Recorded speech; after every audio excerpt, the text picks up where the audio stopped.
What made 2022's weather in New York City stand out?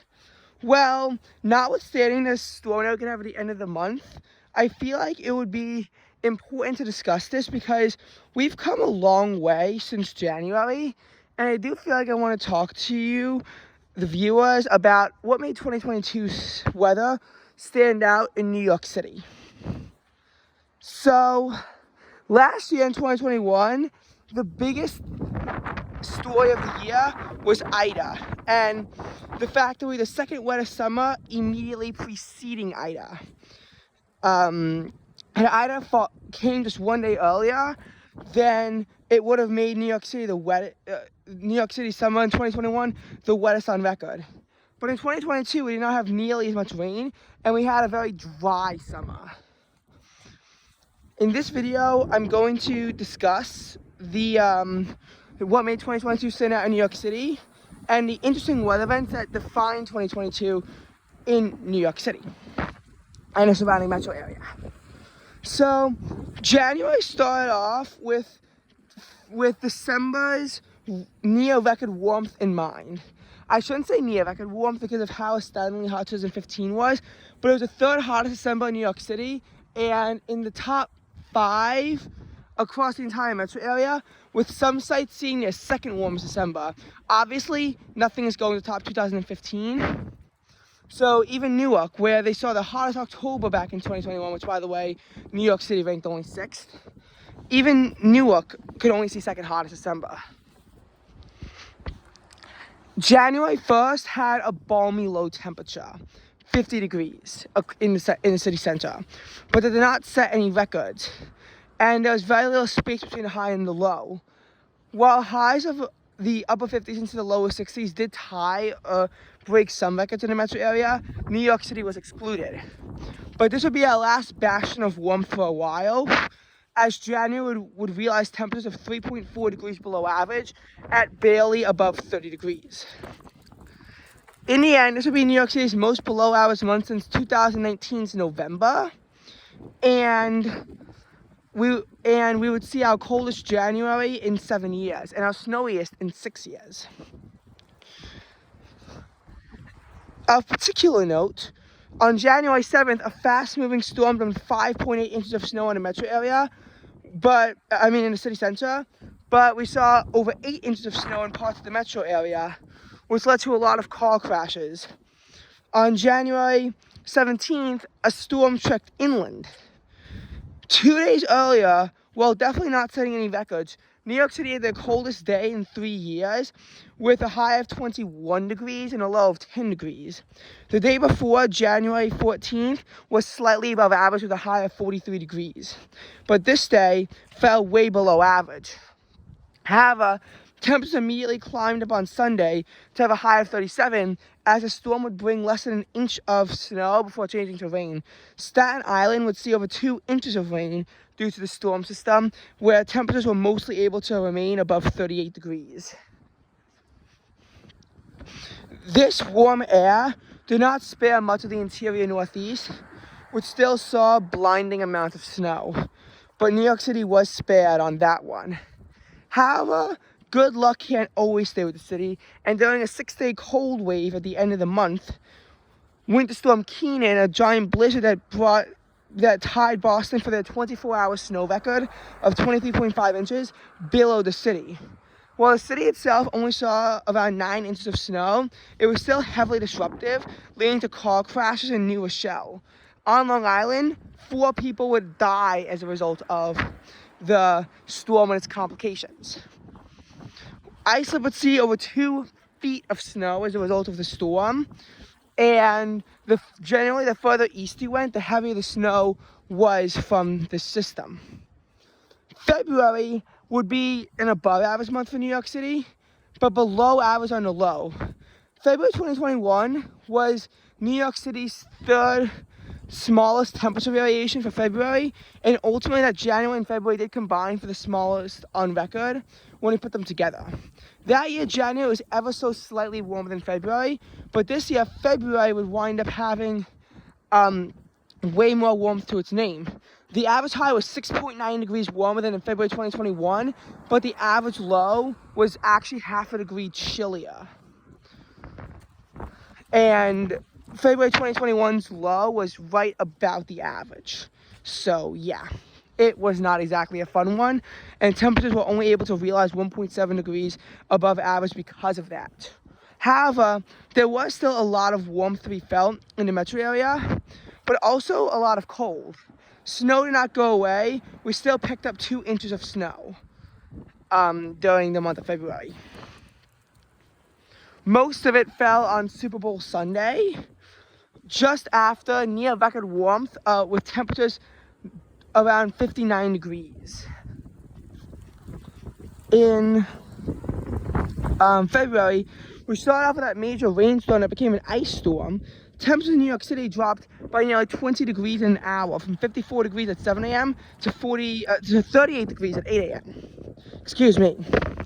And the storm would change to ice, and this was part of a disruptive ice storm that made its way to New York City on February 4th. The temperature drop from February 4th to 5th was one of several extreme temperature drops in New York City in the month of February. Another interesting system to strike the city was February 17th to 18th. February 17th saw record warm highs of 68 degrees and record warm lows of 49 degrees. It was not nearly as warm, however, in other parts of the metro. On February 18th, a big storm comes through. However, this big storm that moved through the area brought only rain. Temperatures realized above 50 for the entire event as well, but ultimately, I'm sorry about the fire truck. Ultimately, the day's temperature drop would actually be even more extreme than the one before it, with snow squalls initially the next day. February 23rd did not bring a record high to the city, despite hitting 68 degrees, but it did to every other metro site and tied a record high in Islip, which was also 68 degrees. However, upper 60s in Islip in February is way rarer than in CPK. Also, Islip's records do not go nearly as far back as Central Park's records do. And everyone else saw like a daily record high. Temperatures then slid down to the 30s before midnight. And on February 25th, a big ice storm would strike New York City and the Northeast as a whole. This storm was notable for bringing record warmth, crashing it down, and then having the storm pass through, which made the storm even more disruptive. As March came, weather did not go away. For the first time in 3 years, we saw accumulating snow in March, although it only accumulated to 0.4 inches, and this came on the 9th of March. It was supposed to change over to rain, but it didn't. 2 days earlier and 3 days earlier, we tied record highs in Central Park, 68 and 74. In case you're wondering how 68 could tie a record high in Central Park in early March, but not in late February, I do not have an answer for you. On March 7th, however, the storm came down, bringing gusts over 50 miles an hour. A person was actually killed in western New York in relation to the storm system. And on March 8th, the temperature slid down. As you know, after Iowa was hit by that devastating tornado outbreak on March 5th, up to nearly 6 inches of snow blanketed the region on March 7th. Well, this is the same storm that blanketed the region in snow and had made its way over to New York. We were 2 days behind Iowa in terms of the impacts being felt. And on March 12th, while I wouldn't see any accumulating snow on the I-95 corridor, there was a heavy storm in the Northeast, and there was still a big sleet storm going on in New York City on the 12th, leading to a polar vortex on the 13th, though it mostly affected the southern United States and not the northern United States. Following that, the weather would be kind of wavy throughout New York throughout the rest of March. However, on March 27th, a rare springtime Arctic intrusion came down. So by March 28th, high temperatures of 33 degrees in the metro area broke the record, but the low was far from the record. That record was 13 degrees, and it was set back in 1923. This polar vortex was very disruptive, especially in the sense that it brought a horrible snow squall to Pennsylvania, and the record lows were widespread across Pennsylvania, New Jersey, New York, and Massachusetts, amongst other areas. However, by March 29th, only JFK was able to set a record low temperature of 24, and keep in mind, they weren't around for when New York City saw 10-degree temperatures the night of March 29th, 1923. So it wasn't the same. And as far as the cold snap went, we saw one more night in the 20s on March 30th, but then after that, the 20s were out of our hair, and March 31st actually wound up being quite warm as a severe storm moved through our area, dropping temperatures yet again on April 1st, but not nearly as bad as what they were previously. As the storm continued on its merry way around the globe, weather would still have its impacts in New York City. On April 14th, record high temperatures of 88 and 73, respectively, were tied in Newark and Islip. And this was before a big storm moved through our area, although it wasn't that big. New York City would have a below average April. However, parts of the metro area, including where I live, were above average during April. And April was not that below average in the city. And there were still 5 days in a row with high temperatures in the 70s, which is not exactly common. However, those are 5 of the only 6 days to have high temperatures in the 70s in Central Park. And Central Park could not see a temperature in the 80s, which made it the first time that we saw this happen since 2014. April was also quite wet when 2.1 inches of rain fell on April 18th and 19th, but then the city was bone dry after that. I-87 had to actually close down from 3 a.m. to 9 a.m., and this brought record April snow in parts of upstate where they were not as fortunate to have been around 50 degrees and therefore to have only recorded rain. And high temperatures, they also only topped out just above 50 degrees with wind chills stuck in the mid-40s. April would see a few more Arctic intrusions, not record-breaking, although one of them was record-breaking in Baltimore, the one on April 28th to 29th. But it would still happen. However, the first week of May was very unstable in terms of its temperatures. But after that, we wound up having it be quite warm after the May 7th to 8th storm was done moving through, which brought a high of only 50 degrees on May 7th. On May 9th, humidity bottomed out at around 15%, which is the lowest humidity recorded in the 21st century in the month of May in Central Park.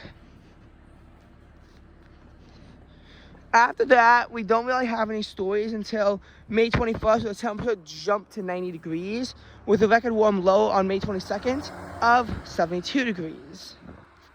But the 90-degree high on May 21st was not a record. May 31st also brought record highs across much of the New York metro area, but not CPK, with highs in the mid 90s. It was quite disruptive.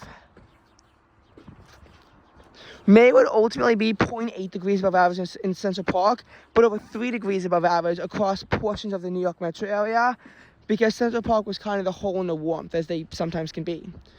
In June, temperatures were around near to slightly above average across parts of Long Island and above average in New Jersey, but otherwise were below average because it started off warm and then it became cold towards the later portions of the month.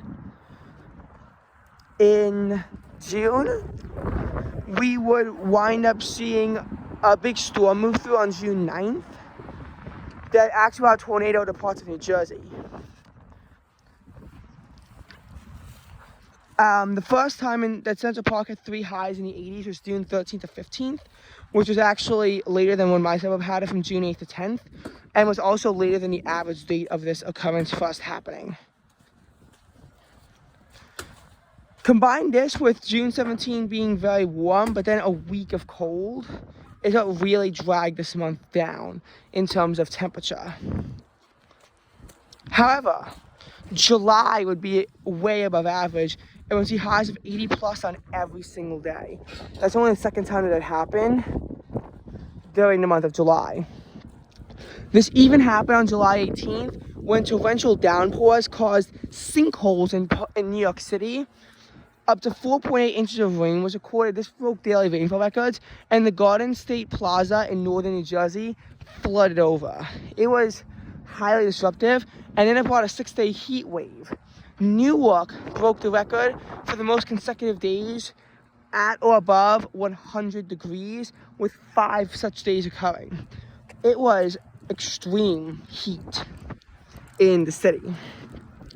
However, on July 25th, cooling storms caused the high to get no higher than 86. It still hit 90 across parts of the metro area, but with flash flood warnings being issued, ultimately the storm was done and over, and it was going away. August, while it would start off cool and rainy, would wind up being one of New York City's driest August on record, and after a record dry July, it brought quite a bit of drought to the city, leading to, at times, severe drought. This drought would not clear itself over until October, and would actually come back a little bit in November. So we are actually still in a state of drought here in December. We have a long way to go to get ourselves truly out of drought. Starting even in parts of the Northeast on August 2nd, an up to 10-day long heat wave emerged in the region. New York City was spared and only had 4 days, but we did have 8 consecutive days with highs above 89 degrees. Talk about efficient placement. We also saw steaming temperatures of 97 degrees on August 9th, and widespread records were broken throughout the first week of August, and it took multiple systems to bring cool, refreshing summer air to the city. But this could only hold itself out for a week before ultimately temperatures went back up and humidity began to return. And while not as notable a heat wave, there was in fact still a heat wave going on, something very close to it, at the end of August. Even September would start off that way, with temperatures starting off in the upper 80s throughout the month, which was higher than the previous 2 Septembers could produce. And even a temperature of 90 degrees in Central Park on September 4th. However, this warmth cannot hold itself out for very long. While it stayed above 62 for the entire first half of September, temperatures then fell flat on their face. And by September 24th, New York City had temperatures in the 40s that morning. So, and this was because Hurricane Fiona rattled jet stream, and as Ian approached, we would have near record cold conditions on October 3rd and 4th here in the metro area.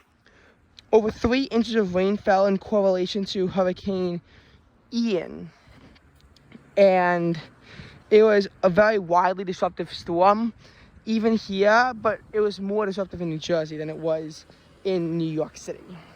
I'll say that much. In later on in October, October's a month where west of the Queens National Line you are below average, and to the east of it you are above average. Because after Ian left, temperatures actually warmed up quite a bit, and without Ian, the month would have been above average. It would have been above average had Ian not been a thing. And we saw this because even though October only had 3 pairs of highs in the 70s, the end of the month when lows in the 60s came on October 25th and 26th really sent a message to us, or at least it should have sent a message, that summer was trying ferociously to hold on to its grip in New York City. And its grip would, at first weekend, when lows around 50 degrees were recorded on November 3rd, it would have first weekend, but then it would super strengthen into November 5th, 6th, and 7th, leading to widespread records. November record highs are set at Islip at 80 degrees and Bridgeport at 79 degrees on November 7th. This is more impressive in Bridgeport because unlike Islip, Bridgeport was around when New York City set their all-time high record temperature in November back in 1950, which was 84 degrees. Bridgeport only saw a temperature of 77 degrees while this happened, but they were around when New York City saw their all-time high November temperature. But the only day where Central Park could have a record high was the day of the marathon, November 6th.